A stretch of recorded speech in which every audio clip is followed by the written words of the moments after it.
You might think that boiling rice like you boil pasta is the best way to make plain boiled rice, but my method is straight out of my book Sal and Ruddy and will give you perfect results every single time. If you find that you're boiling your rice and they turn out to be a bit of a mush, or you find that they're a bit soggy and wet, then this video is for you.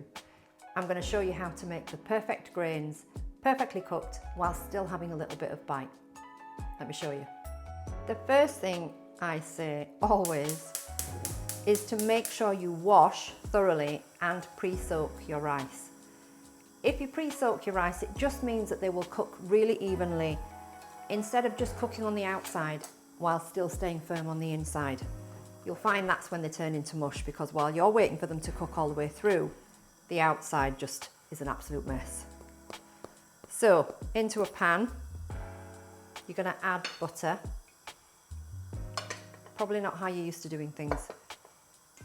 If you normally make boiled rice, you're probably just boiling it like pasta, so loads of rice into your pan and loads of water, and then you drain the water away. We're not doing things like that today. So we're just going to let the butter melt in the pan. Keep that on a fairly low heat. And then add in drained rice. So I've had these soaking for about an hour.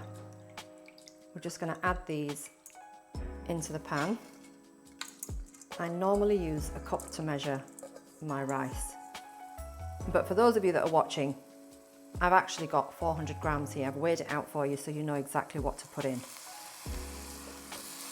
I'm going to mix that in gently.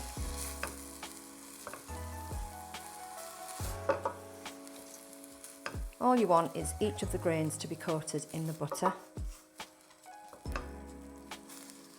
and just for them to catch a little bit of heat from the pan. Just make sure as you're stirring that you are really, really gentle. The grains do break really easily, so extra care at this stage. Then into your rice that you've now gently fried, you're going to add 1.5 times the amount of water. We're making this type of boiled rice the same way we would normally make palau rice. And by adding less than double, you know for sure you're not going to end up with mush.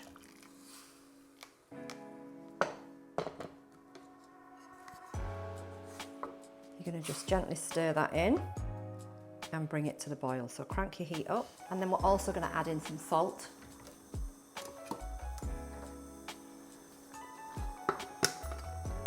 Up to you how much you want to add in. I normally add in about 1/2 to 3/4 teaspoon.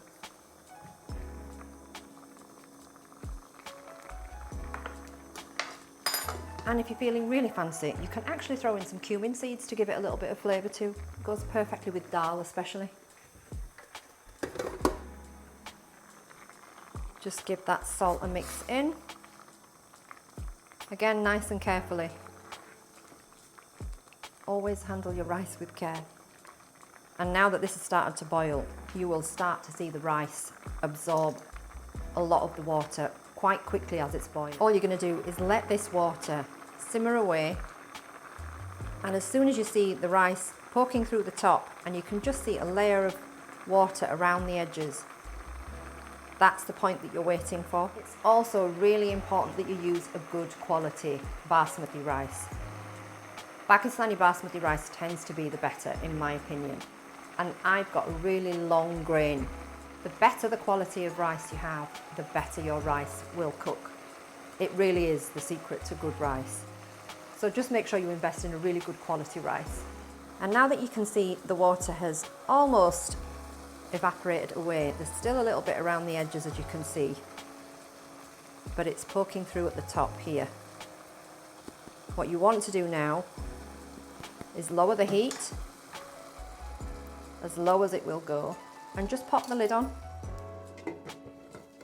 And you're going to leave this to cook for about 15 minutes. I know it's tempting to lift the lid and you want to kind of peek and see what's going on inside. Don't do it. Just let them be. The more you kind of leave them alone, the better they will turn out. So just leave them cooking, make yourself a cup of tea. Now that 15 minutes have passed, you're allowed to take the lid off. And now here's the trick I mentioned earlier. If you find that your rice are undercooked and they still need a little bit more time, but you've run out of water in your pan, mine are actually okay, but for the sake of demonstrating, if you feel like they're undercooked, you can grab a tea towel, any old tea towel you've got. All you're going to do is wet it. Wet the middle part of your tea towel and you're going to wrap it around your lid like this. That extra water that you've got on your tea towel, once you put the lid back on, will generate even more steam in your pan and it will finish off the cooking of the rice without you having to add more water into the rice itself directly. If you add water in, it can get soggy again. This way, it's a gentler way to introduce some water and a little bit more moisture in the pan to help the rice finish off cooking. If, on the other hand, you find that your rice is completely cooked and you've still got some water at the bottom of the pan, wrap a dry tea towel around the lid. That will draw up the excess water and it will just leave your rice cooked beautifully. Again, it won't be mushy, and that's the aim. Mine are done.